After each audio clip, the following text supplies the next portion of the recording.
by increasing the air density at the inlet.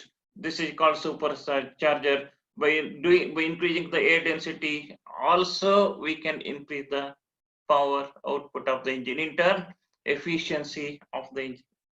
And why we selected, generally everywhere in the globe, supercharging is the best method to increase the power output of the engine and the efficiency of the engine, because the two methods have certain drawbacks which is not possible to adopt those methods. That method is increasing the engine speed. If we increase the engine speed, the inertia load on the engine increases, and this increased inertial load requires a rigid and robust construction of the engine. And not only this, at higher speeds, volumetric efficiency decreases and the friction increases and the load on the bearing increases, which in turn again decreases the overall efficiency of the system. And second method, if we look into by increasing the compression ratio, power output can be increased. Yes, by increasing the compression ratio, the maximum pressure in the cylinder will be increased.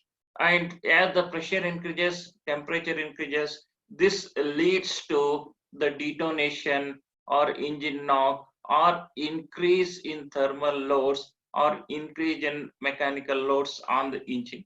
Okay, so supercharging also increases the pressure, but thereby the pressure, the air which enters into the engine cylinder, it is cooled before it is supplied to the engine cylinder. That is what this supercharging is. This is the method everywhere it is being followed.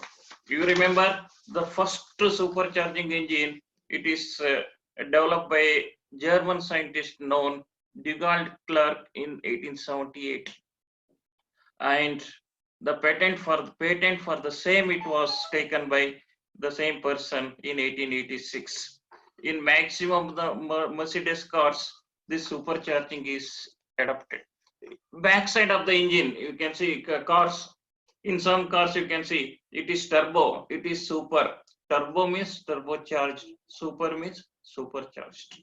Supercharging, what it is? Supercharging is nothing but this supercharging, it increases the density of air which is to be supplied to the engine cylinder. The increase in density is achieved by increasing the pressure of the air.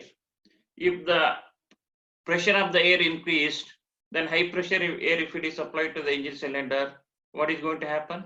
The mass of air which enters into the engine cylinder increases for the same swept volume. Okay, supercharging in turn, you can see it is defined as the supply of air or supply of air if it is a diesel engine, supply of air, or air fuel mixture if it is a petrol engine. The supercharging we describe, it is the supply of air or air fuel mixture at a pressure higher than the pressure at which engine naturally aspirates air. This increases the air density. Increase in air density increases the mass of air or air fuel mixture inducted for the same swept volume. Once when the mass of air or air fuel mixture is increased, thereby increases the power output of the engine. How, you can ask me, how the power increases if we increase the mass of air for the same swept volume? More and more amount of air for the same swept volume, more amount of oxygen is available for combustion. So there is better combustion we are going to have, better combustion efficiency we are going to have, better fuel efficiency we are going to have, thereby the better expansion we are going to have, more power will be developed. This is how it is.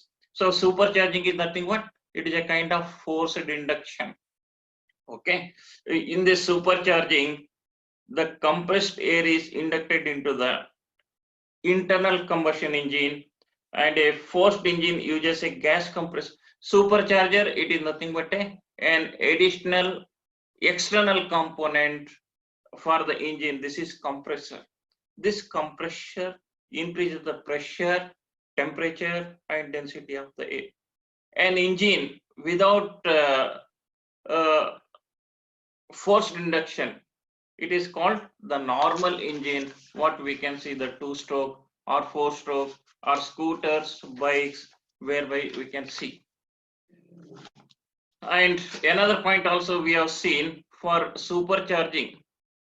Supercharging, it is a compressor. For operating the compressor, we are not supplying any external energy to the compressor. The compressor generally it is coupled to the engine cylinder or crankshaft. The power, some portion of the power developed by the engine, it is used to drive the compressor. In turn, compressor will compress the air from atmospheric condition to the higher pressure which is required by the engine. The high pressure, high temperature air, before it is supplied to the engine cylinder, it is passed through a intercooler. This is how the supercharging. And we have seen the advantages and disadvantages of supercharging. Okay, the major disadvantage associated with this, it leads to engine knock.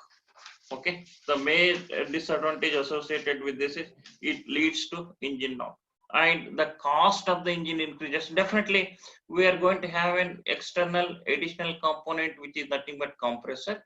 Definitely initial cost increases, and heat losses due to turbulence and thermal stresses are more. So as the maximum pressure attained at the end of the compression, it is more, and more temperatures are developed, and more heat is developed surrounding the spark plug. So it is a trend, in particularly in case of SI engines, this supercharging leads to engine knock. To prevent this engine knock, okay, let us use the fuel with better anti-knock characteristics. By doing this, the engine knock can be prevented or minimized. Okay, so for supercharged engines, effective lubrication is required, effective cooling of piston and valves are required. And supercharging, as I said, it increases this thing. There are several methods as far as the supercharging is concerned. Now in the screen you are seeing the first method. In this method, the engine drives the compressor which is coupled to it by a stepping gear. So this you can see a gear. This is called stepping gear. So this engine, it is connected to the stepping gear, and this stepping gear is connected to the compressor. The stepping gear, the objective of the stepping gear is it supplies the power to the compressor according to the requirement of the compressor. What is the requirement of compressor? Again, the compressor requirement is the requirement of the engine cylinder. The engine cylinder requirements are nothing but the load on the engine, the speed on the engine. According to this, what kind of more pressure to be supplied to the engine cylinder. Okay, this is the first method. You can see point 1, this is inlet to the compressor. That means air is supplied to the compressor at atmospheric condition, and the compressor is driven by the engine with the help of stepping gear. Compressor, after compressing the air, the compressed air which is coming out from the compressor, that is the point 2, you can see this is the high pressure air, high temperature air. What happens when compression takes place? Pressure of the air increases, temperature of the air increases, whereas volume of air decreases. The high pressure and high temperature air which is coming out from the compressor, it is supplied to the engine cylinder by passing through another additional component called aftercooler. Okay, in this aftercooler, what happens is, while the high pressure is passing through this aftercooler, the pressure of the air remains constant, whereas the heat, the temperature of the heat of the air, it is absorbed by the cooler. There are two types of coolers which we are going to discuss in the next coming lectures. There are two types of coolers: air to air cooler water to air cooler. Now remember, the high pressure cooled air is supplied to the engine cylinder through the inlet valve. And after performing all the four processes, it is exhausted to the atmosphere. Again, the same thing it repeats. This is the first method. In the first method, this method is called supercharging of the engines. Okay, here the compressor is the additional component which increases density of air. The high density of air is supplied to the engine cylinder. And second method,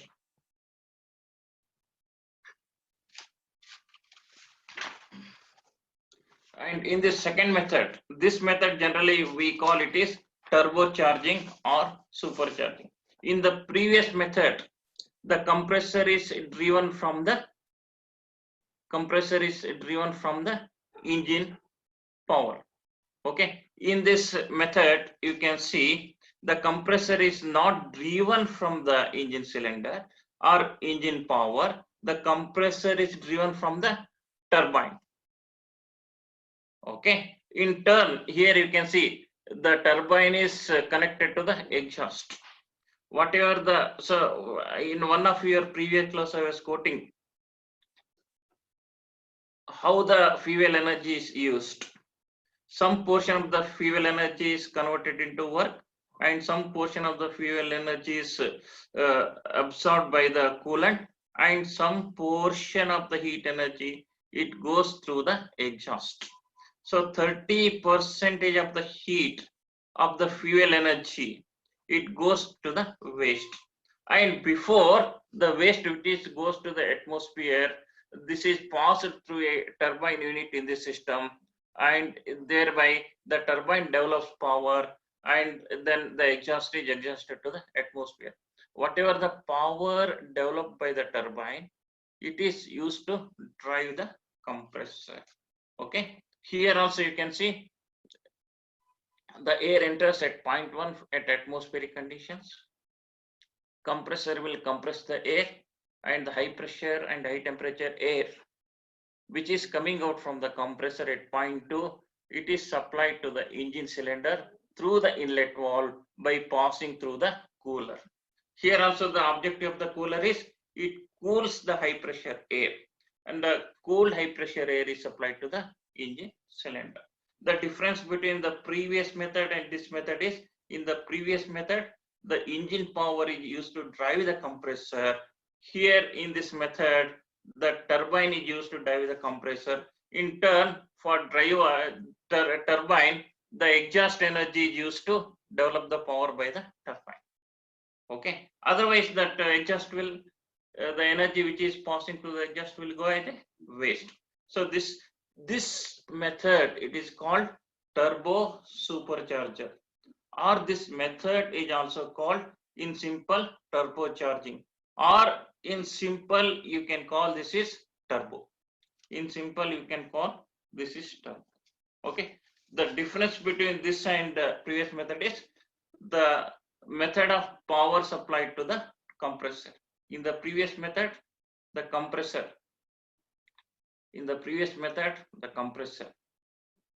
is driven by engine power. This method compressor is driven by the turbine. You can see the screen. And another method is there. Another method of supercharging. This is the another method you can see.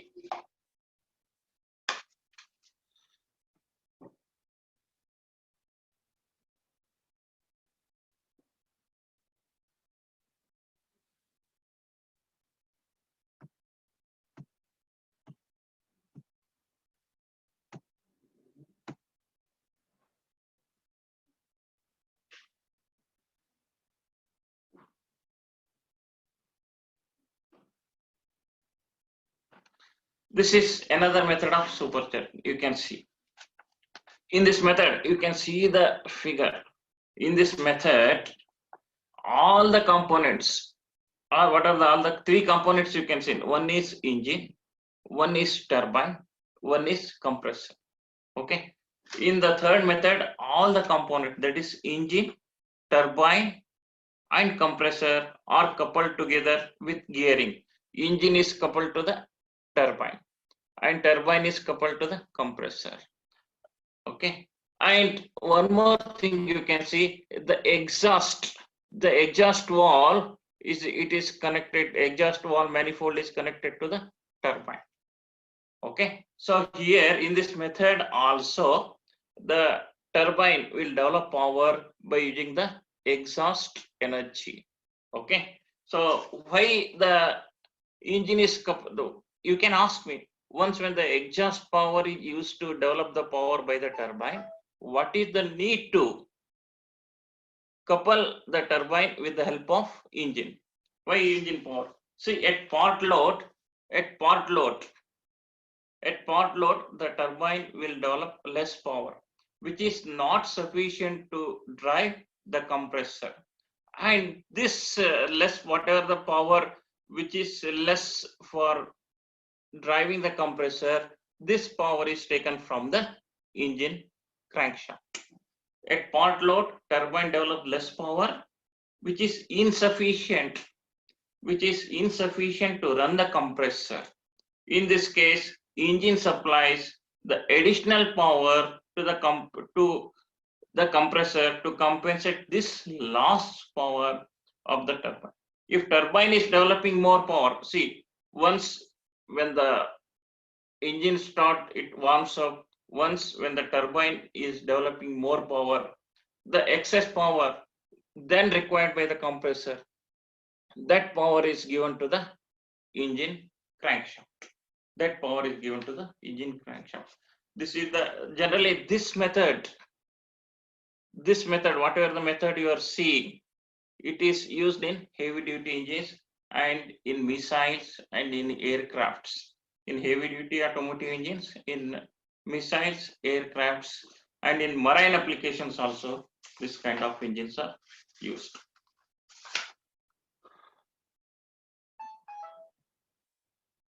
And one more method you can see. This is the fourth method. This is also another method for supercharging. This thing it is used. And in this method, see here compressor is also there, turbine it is also there. Okay, so the complete power in this method, the total power developed by the engine is used to drive the compressor. Okay, the total power developed by the engine is used to drive the compressor. Okay, the compressor will compress the air and it is supplied to the engine cylinder. Okay, and you can ask me then what is the use of the engine? Once whatever the power developed by the engine, it is used to drive the compressor, then what is the use of this? Yes, you can see another component, turbine. The complete exhaust energy, it is used to develop the power by the turbine, and that is the power of the engine.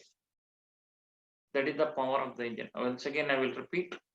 In this fourth method, okay, the total power developed by the compressor, by the engine, the total power generated by the engine or developed by the engine is used to drive the compressor, and the compressor will supply high pressure air to the engine cylinder, and whatever the exhaust energy is there, the exhaust manifold is coupled to the turbine.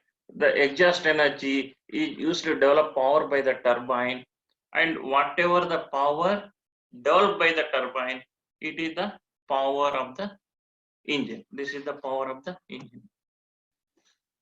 And see now types of so as I said, superchargers are nothing but the compressors, the additional components, the mechanical component. It is a mechanical component. I was quoting in the previous class. So the compressors are pulley driven. It is a mechanical component. Okay, if the more pressure boost is required, smaller pulley are used.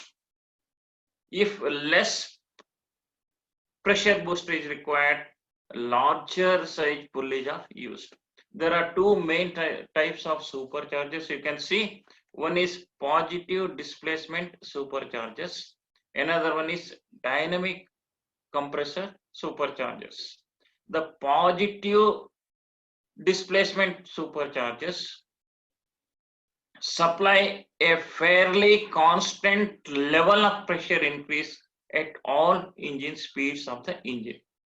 The positive displacement compressors will supply a fairly constant level of pressure increase at all engine speeds. Whereas in case of dynamic compressors will deliver the increasing pressure with increasing engine speed. That means the dynamic compressors will supply the power, the pressure of air to the engine cylinder according to the engine speed. Okay. Dynamic compressors rely mainly on accelerating and decelerating of the engine. See, you can see this is the centrifugal type of supercharger. So here you can see this is the inlet and this is the outlet. This at the center small circle you can find this is the rotor, and it is surrounded by number of impellers. Okay, air enters into the compressor and is passes between the impeller as the rotor starts rotating, and it will be trapped between this thing. Then the trapped air, it is coming out of this impeller zone to the diffuser, and then it is taken to through the involute. You can see the involute casing. You can see in the involute casing, you can see the reduced cross-sectional flow area. As the flow area reduces, thereby the pressure passing through the area increases. Once when it is coming out from the volute section, the pressure of air will be more. And this is a very simple type of supercharger. This is centrifugal supercharger. As far as the cost of this supercharger is concerned, it is less, and for operating this compressor, less power is required, and higher pressures can be achieved with this. And as far as the maintenance of the centrifugal type superchargers are concerned, maintenance is very easy and maintenance cost is less, and it can handle any quantity of air. And only the drawback associated with this centrifugal type of supercharger is it requires more space. Due to larger impeller. Okay. And another, you can see this is another kind of supercharger. It is referred as the root supercharger. Okay, this is considered to be, and this is one of the example of positive super displacement superchargers. And here you can see this is one of the oldest supercharger. Here you can see two counter rotating mesh lobe rotors. You can see epicycler this rotors will be there. One is here, and this is the shaft. Okay, the gaps between rotors, and push it against the compressor housing as they rotate towards the outlet. This is the outlet discharge port. The air will be trapped between the gap, and it passes through the casing and it goes to the outlet, whereby the pressure will be increased. Okay, so the limitation associated with this thing is it supplied only the constant pressure supercharger. It will not consider whatever the variations or the speed variations as per the engine is concerned. It is, and this It is a very simple design as it consists of only two epicycloid rotors. The cost of this also less compared to the previous one, the centrifugal compressor what we see, and maintenance is also less. And in this case, compared to previous, the volumetric efficiency is better and the balancing is also better. Here, the drawback associated with this root supercharger, chances of leakage of air are more as air supply is not regular due to pulsed delivery. As the pressure increases, as the pressure requirement of the engine increases, the volumetric efficiency of this supercharger decreases. But even in spite of this limitation, this is most widely used in maximum superchargers. Now we should see what are the limitations of supercharger.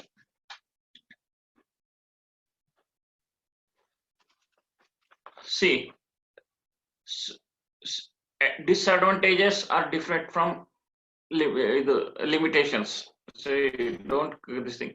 What are the limitations? The parameters such as engine knock. Where we can expect engine knock? Engine knock we can expect in case of spark ignition engines.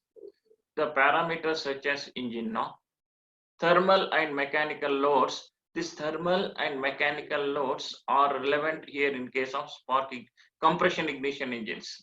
Thermal and mechanical loads are restricted to this thing.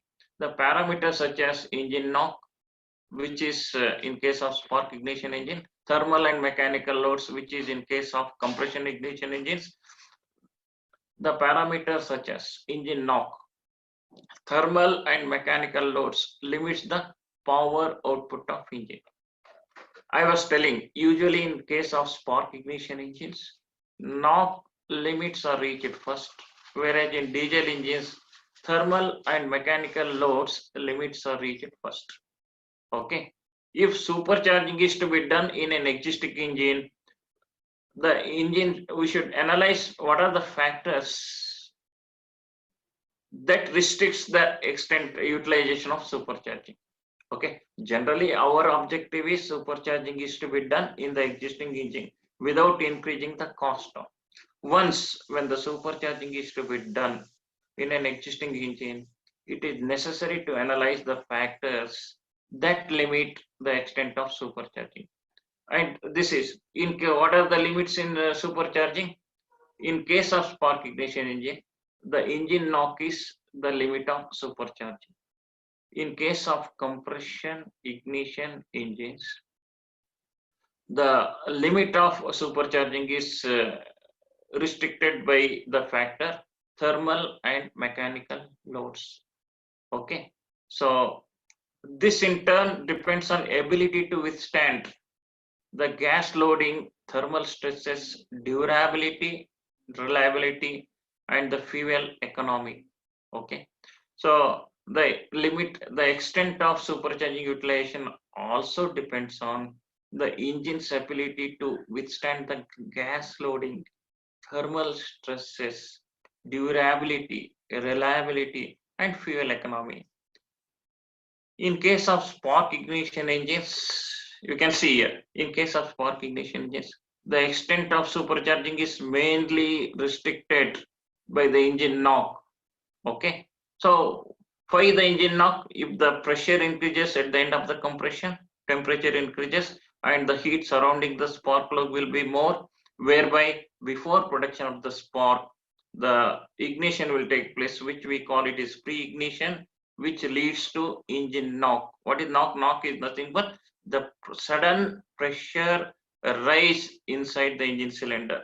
This sudden pressure rise will occur because of pre-ignition as well as the regular ignition, which is taking place because of the production of spark at the end of compression.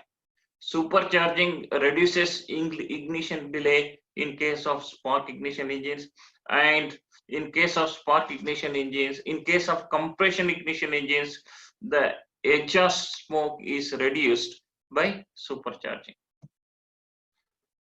Now, I think you can have a broader idea about supercharging, and we have discussed so far what are the methods to increase the efficiency of the engine, and what is a supercharger, and what are the different types of superchargers. Now we are going to discuss another type of supercharger, which is nothing but turbocharging. Turbocharging is also a kind of supercharging. Okay, the objective of turbocharging is also increase the pressure density. The high pressure air has to be supplied to the engine cylinder, as was the case with the previous method so far we discussed. See, a turbocharger, you can see here, a turbocharger is a turbine driven device which is used to increase the volumetric efficiency of an IC engine. Turbocharger is a turbine driven device which is used to increase the volumetric efficiency of an IC engine. It takes power from exhaust gases coming from the engine. In the previous case, in the supercharger, we have seen for operation of the compressor, some portion of the power developed by the engine is used to drive the compressor. But in this case, we are not taking the power developed by the engine. Whatever the waste energy which is exhausted to the atmosphere from the engine cylinder, before it is exhausted to the atmosphere, it is used to develop power by the turbine. In this case, the exhaust manifold is connected to the turbine. The exhaust, it is passed to the turbine unit, whereby the turbine will develop power, and that power is used to drive the supercharger, which is nothing but compressor. Okay, it takes power from the exhaust gases coming from the engine and use this power to suck fresh air from the atmosphere and supply to the engine combustion. Turbochargers are type of, I told I was to the turbocharger, it is nothing but a supercharger. But only the difference between supercharger and turbo, the objective of turbocharger and supercharger is same. What is the objective? It increases the air density and supplies the high pressure air to the engine cylinder higher than the normally aspirated engines. Okay, turbochargers and superchargers objective is same, but only the difference between is the way in which the system is operated. In case of superchargers, the compressor is driven from the engine cylinder. Some portion of the power developed by the engine cylinder is used to drive the compressor. In turbocharger, we are not at all touching the engine power. Okay, so here the exhaust power is used to drive the supercharger. In case of turbochargers, turbochargers are a type of superchargers. It effectively charges the incoming air with the help of exhaust energy. The turbo differs from a turbocharger as it develops power from the exhaust energy, and generally the turbines which are used in case of this turbine charging, they are all of radial inflow turbines, and as far as the superchargers or compressors are concerned, they are all of centrifugal compressors. Okay, so the turbines used in turbocharging are inflow turbine, radial inflow turbine, and the compressors which are used to compress the air, these are all of centrifugal compressors. See, turbochargers use the power of exhaust. The drive shaft in turn powers a centrifugal supercharger. Turbochargers are very efficient because they do not leach of the engine's power. Okay, here in case of turbocharging, we are not at all wasting any kind of power developed by the engine. It is used for useful purpose only. In this case, only the energy which is supposed to be exhausted as a waste, that exhaust heat energy is used to develop power by the turbine. The power developed by the turbine is used to drive the supercharger, the compressor. Okay, so another the drawback associated with the turbocharger is related to this turbo lag. Turbo lag, in fact, there is some time required to develop power by the turbine because the exhaust energy has to be generated at a particular moment. Once when the before engine warms up, okay, engine develops less power, so less exhaust energy will be there. After some time, after warming the engine will have better exhaust power that is used to develop power by the turbine. In turn, that power developed by the turbine is used to drive the compressor. This is called turbo lag. This is the main concern as far as this turbine is concerned. And despite all these things, the major advantage associated with this turbocharging is it uses the exhaust energy. Otherwise, it would have wasted that exhaust heat energy. It is used by the turbine for developing power. The power which is developed by the turbine, again, that power is used for a constructive purpose to drive the compressor. In turn, compressor will compress the air, will increase the density of air. The high density of air is supplied to the engine cylinder so that more power output, more efficiency of the engine can be obtained. Okay, this is a line diagram of this turbocharger. You can see here. Okay, you can see here. This is inlet valve. This is exhaust valve. This exhaust, it is coupled to the turbine. Okay, this turbine, it is here. You can see it is compressor. It is coupled to the compressor. This the power developed by the turbine. How the exhaust manifold is coupled to the turbine. The exhaust heat energy is used by the turbine for developing power. This power is used to drive the compressor, and the compressor increases the density of air. Then it is supplied the higher density of air. It is supplied to the engine cylinder through the inlet valve. Okay, is it clear? Yes. And this is the turbocharging, as you can see. Okay, see, this is the inlet valve, this is the exhaust valve. Okay, it is the exhaust manifold. You can see exhaust valve is coupled to the turbine. The exhaust heat energy is used for developing power by the turbine. Okay, the turbine will develop power, and the turbine will supply compressor, energy compressor. Compressor will compress the air, increase the air density. High density air is supplied to the engine cylinder by passing through the intercooler. So this is how it is going to happen.